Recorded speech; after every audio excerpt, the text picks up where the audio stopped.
Música sense data de caducitat. Un programa de Mataró Cultural per a Mataró Ràdio, editat i presentat per Genís Baiola, amb la intenció d'acostar-vos la música anomenada clàssica. Ens cal sempre la música, perquè, com deia Nietzsche, sense la música, la vida seria un error. Avui, Antonín Dvořák i la seva Simfonia del Nou Món.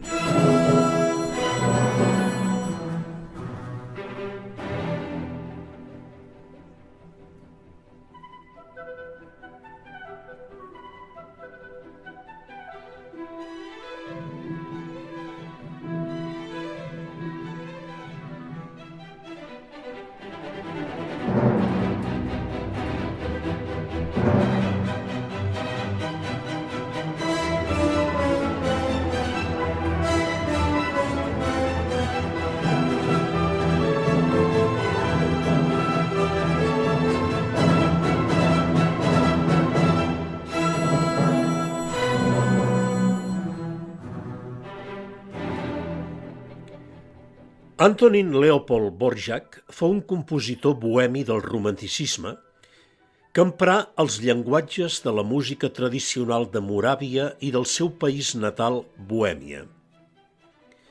Els seus treballs incloïen música simfònica, cor, música de cambra, concerts, moltes òperes, altres peces orquestrals i vocals instrumentals. Dvořák havia nascut a un poblet prop de Praga, actualment República Txeca, on va transcórrer la major part de la seva vida. El seu poble pertanyia a la regió llavors denominada Bohèmia i que era una més de les que componien el conglomerat de distintes ètnies i nacionalitats de l'imperi austro-hongarès. Aquest imperi tenia la seva capital a Viena i s'hi mantenia unit gràcies únicament a la figura de l'emperador. Viena era de llengua i cultura alemanya, però les nombroses nacionalitats que formaven l'imperi posseïen cadascuna la seva llengua i cultura pròpies i es trobaven sotmeses al domini de l'alemany, que a més era la llengua oficial. Les guerres napoleòniques havien encoratjat tanmateix el ferment nacionalista i els pobles que formaven l'imperi austro-hongarès, aparentment adormits fins llavors, començaren a despertar. I ho feren per defensar la llengua pròpia i les seves peculiaritats nacionals, el que a la llarga portaria a la partició de l'imperi. També la música va intervenir en aquest procés i ho feu d'una forma molt enèrgica. Dvořák havia rebut la influència tant de Richard Wagner com de Johannes Brahms. De totes maneres, la música bohèmia fou la primera amb la qual s'inspirà, donades les seves circumstàncies familiars. El pare era carnisser i, a més, regentava una fonda, com era habitual en aquella època i en aquelles terres entre els que exercien l'ofici de carnisser. Antonín fou el gran dels 8 fills que va tenir la família. El pare tocava el violí i la cítara i era membre de l'orquestra del poble. No hi ha dubte que les primeres impressions musicals del nen es degueren als sons d'aquella orquestra. Al segle XIX, quasi tots els mestres d'escola sabien tocar instruments. Va ser, doncs, el mestre qui ensenyà a tocar el violí al menut Antonín, que sembla ser alegrava amb el seu instrument les vetllades dels clients que acudien a la fonda del seu pare. Dvořák passà, doncs, els primers anys de la seva vida en un ambient camperol. El 1853, quan tenia 12 anys, fou enviat pel seu pare a una ciutat propera. L'envià allà perquè es germanitzés, és a dir, perquè aprengués a fons la llengua alemanya.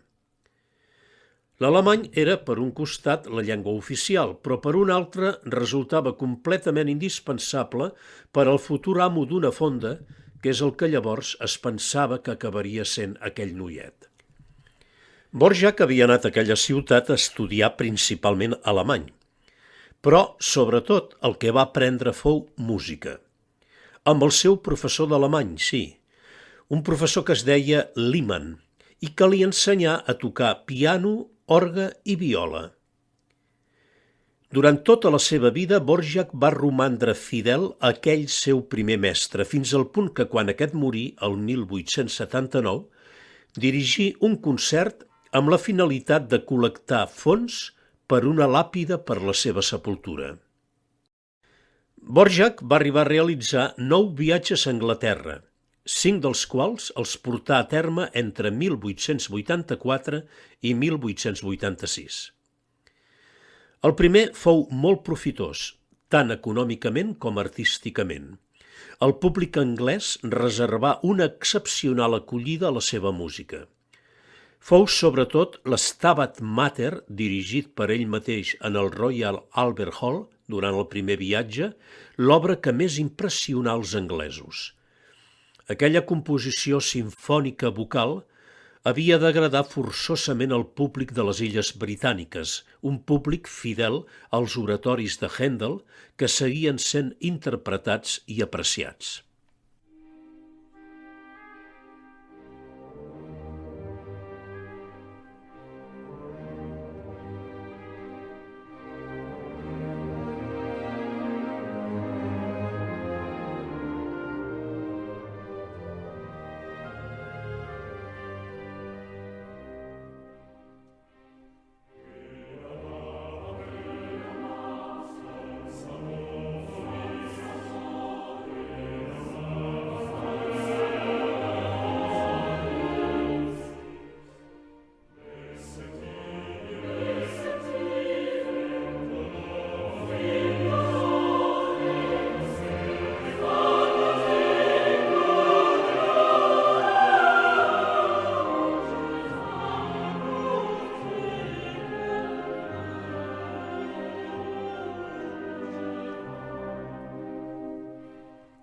Aquest primer viatge va durar 20 dies i en ell hi hagué diversos concerts dedicats a la música de Dvořák.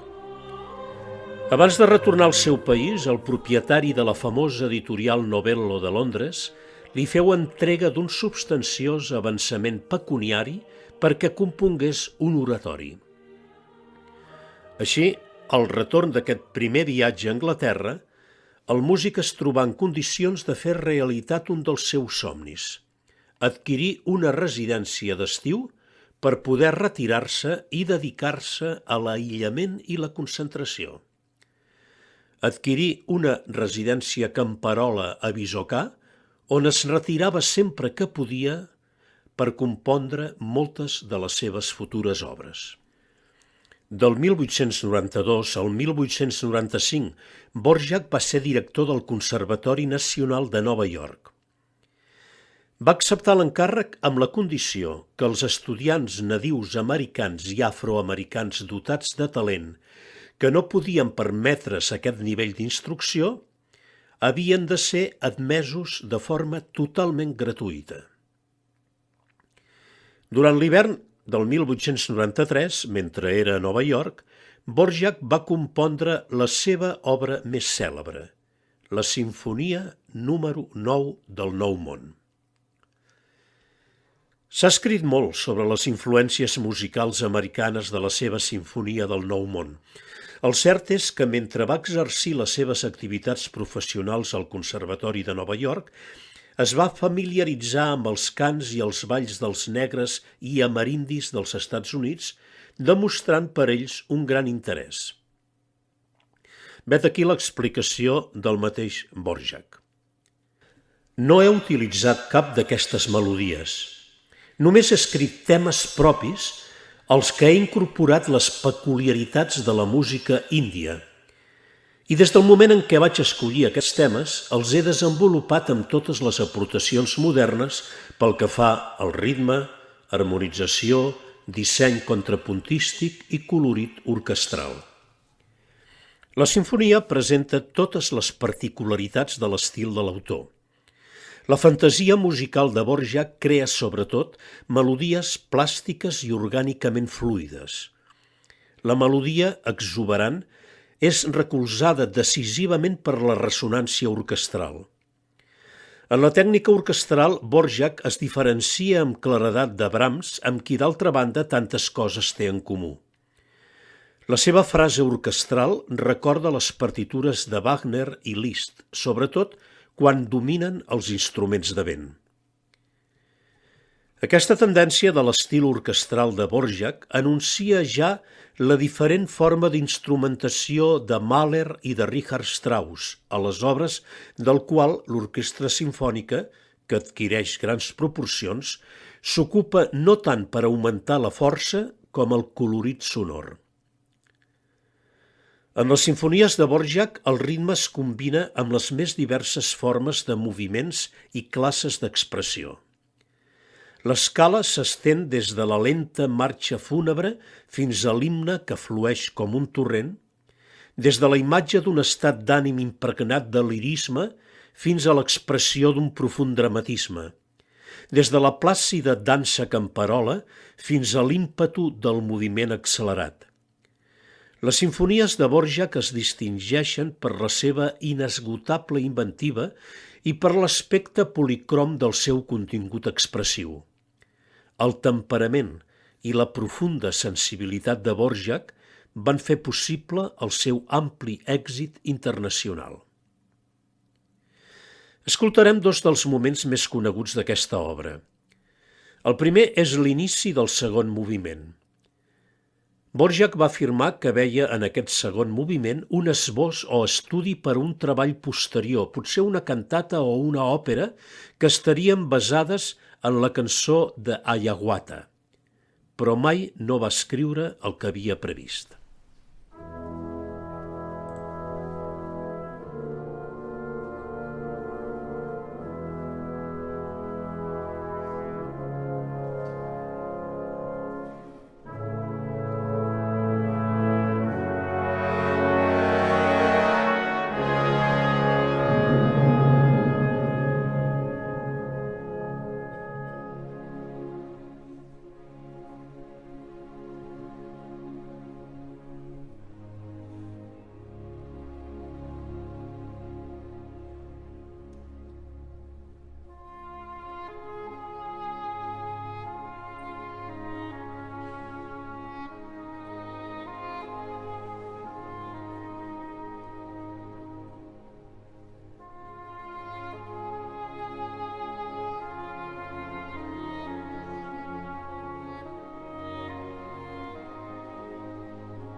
Ara escoltarem l'inici del quart moviment.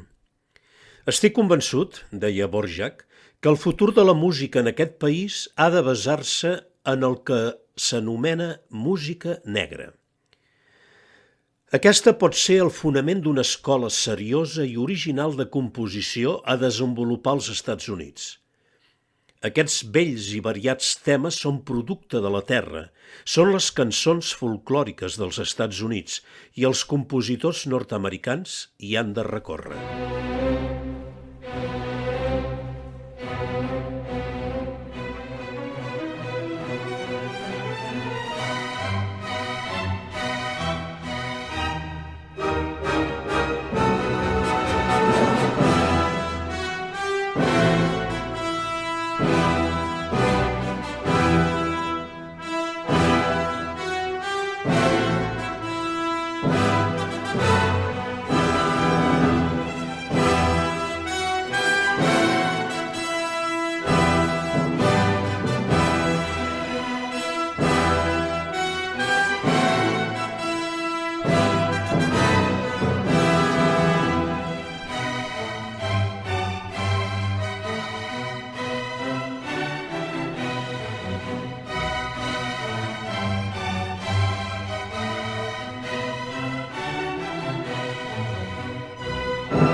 Dvořák deixà els Estats Units l'abril de 1895 i retornà definitivament a la seva pàtria, de la que ja en sortiria poc.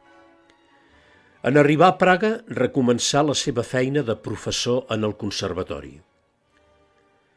Els últims anys de la seva vida, el gran compositor rebé tota classe d'honors i reconeixements. Dvořák, que no havia estat mai malalt, sofrí en l'última època de la seva vida d'arteriosclerosis. La seva salut empitjorà l'abril de 1904 a conseqüència d'un constipat. Una trombosi cerebral posà fi sobtadament a la seva existència l'1 de maig de 1904, quan tenia 63 anys. Al final de la seva vida va patir dificultats econòmiques a causa dels baixos imports pels quals havia venut els drets de les seves obres.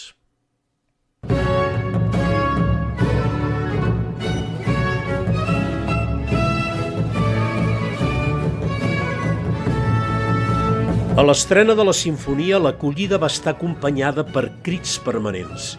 Al final de cada moviment va ser rebut amb aplaudiments eixordadors i Dvořák es va veure obligat a posar-se dret i inclinar-se per saludar. Aquest és un dels triomfs públics més grans de la seva carrera.